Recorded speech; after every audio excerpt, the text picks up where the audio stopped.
Pag-ampo alang sa mga nag-antos. Mahigugmaong Amahan, Dios namong tanan, sudo nga palihog ang imong mga binuhat nga nagkatibulaag sa pag-atubang sa mga hagit ning kinabuhi.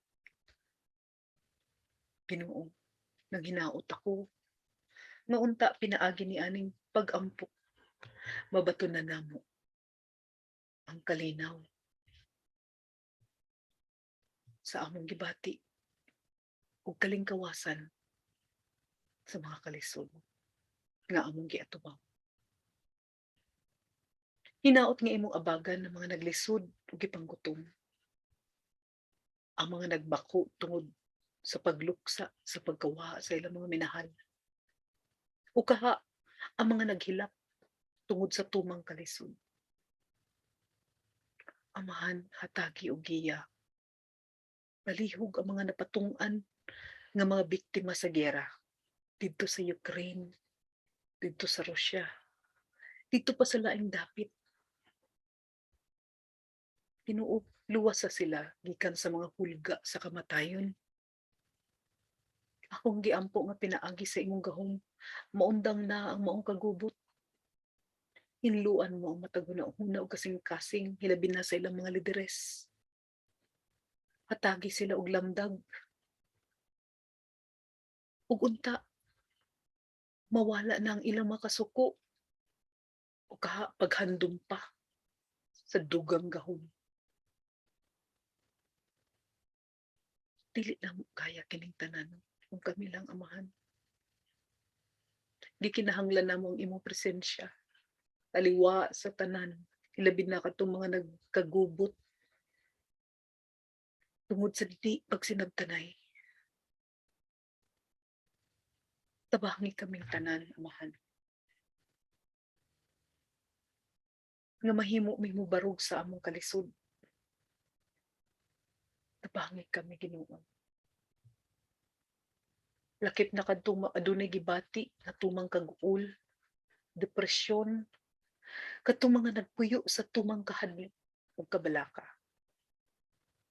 Ilikay silang tanan sa disgrasya ug kahasol sa hunahuna ug sa buhing lawas. Hatagig kalinaw ang ilang mga kasing-kasing sa matag adlaw sa matag takna. Hayagi ang salabutan ug tultuli sa tamang dalan paingon kanimo, amahan.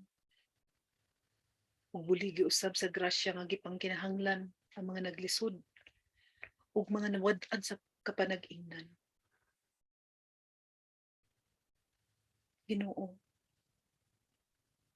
patagi og masilungan ang mga nawad-an ug mga balay ug puloy-anan.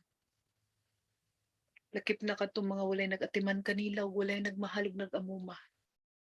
Mga nag-inusara ning kinabuhi. Wala kami laing daganan, amahan, kundi ikaw lang. Kaluy-i. Ang mga naglisod og lakaw, naglisod sa gibating kasakit sa ilang lawas, naglisod tungod sa mga sakit-sakit nga ilang gibati. Hinaot nga kaluy-an mo ang mga masakiton ug hatagan mo og hingpit ug hinanaling kaayuhan. Hatagi kami kalingkawasan, amahan. Gikan ni mga hagit ug gikan ni mga kasubo ug mga kalisod nga among gibati. Hilabi na ang mga tao nga nag-antos karon sa giyera, tali sa Russia ug sa Ukraine. Hikapang ilang mga mamumuno nga unta piliun na ang kalinaw ug kaluwasan sa tanan. Ug sa tanang higayon, ikaw ang among pagadaygon ug pagahimayaon. Amen.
pag-ampo alang sa mga nag-antos.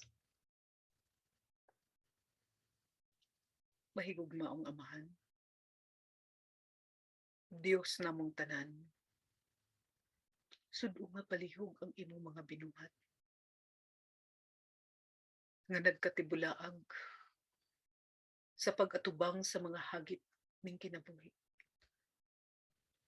Ginoo, nanghinaot ako nga unta pinaagi ni aning pag-ampo mabaton na namo ang kalinaw sa among gibati ug kalingkawasan sa mga kalisod nga among giatubang. Hinaot nga imong abagan ng mga naglisod ug gipanggutom, ang mga nagbako tungod sa pagluksa sa pagkawa sa ilang mga minahal. O kaha ang mga naghilak tungod sa tumang kalisod. Amahan, hatagi og giya. Palihog ang mga napatungan nga mga biktima sa giyera didto sa Ukraine, didto sa Russia, didto pa sa laing dapit. Ginoo, luwas sa sila gikan sa mga hulga sa kamatayon. Akong giampo nga pinaagi sa imong gahom, maundang na ang maong kagubot. Hinluan mo ang matag hunahuna ug kasing-kasing hilabi na sa ilang mga lideres. Hatagi sila og lamdag. Ug unta, mawala na ang ilang mga kasuko o kaha paghandom pa sa dugang gahom. Dili na mo kaya kining tanan kung kami lang amahan. Di kinahanglan namo ang imong presensya. Taliwa sa tanan. Hilabi na katong mga nagkagubot tungod sa di pagsinabtanay. Tabangi kaming tanan, amahan. Nga mahimo mi barog sa among kalisod. Tabangi kami, Ginoo. Lakip na kadtong adunay gibati nga tumang kag-ul, depresyon, kadtong mga nagpuyo sa tumang kahadlok ug kabalaka. Ilikay silang tanan sa disgrasya ug kahaso sa hunahuna ug sa buhing lawas. Hatagig kalinaw ang ilang mga kasing-kasing sa matag adlaw sa matag pakna. Hayagi ang sadabutan ug tultuli sa tamang dalan paingon kanimo, amahan. Ug buligi usab sa grasya nga gipangkinahanglan ang mga naglisod ug mga nawad-an sa kapanag-ingnan. Ginoo, patagi og masilungan ang mga nawad-an ug mga balay ug puloy-anan. Lakip na kadtong mga walay nag-atiman kanila ug walay nagmahal ug nag-amuma. Mga nag-inusara ning kinabuhi. Wala kami laing daganan, amahan, kundi ikaw lang. Kaluy-i. Ang mga naglisod og lakaw, naglisod sa gibating kasakit sa ilang lawas, naglisod tungod sa mga sakit-sakit nga ilang gibati. Hinaot nga kaluy-an mo ang mga masakiton ug hatagan mo og hingpit ug hinanaling kaayuhan. Hatagi kami kalingkawasan, amahan. Gikan ni mga hagit ug gikan ni mga kasubo ug mga kalisod nga among gibati. Hilabi na ang mga tao nga nag-antos karon sa giyera, tali sa Russia ug sa Ukraine. Hikapang ilang mga mamumuno nga unta piliun na ang kalinaw ug kaluwasan sa tanan. Ug sa tanang higayon, ikaw ang among pagadaygon ug pagahimayaon. Amen.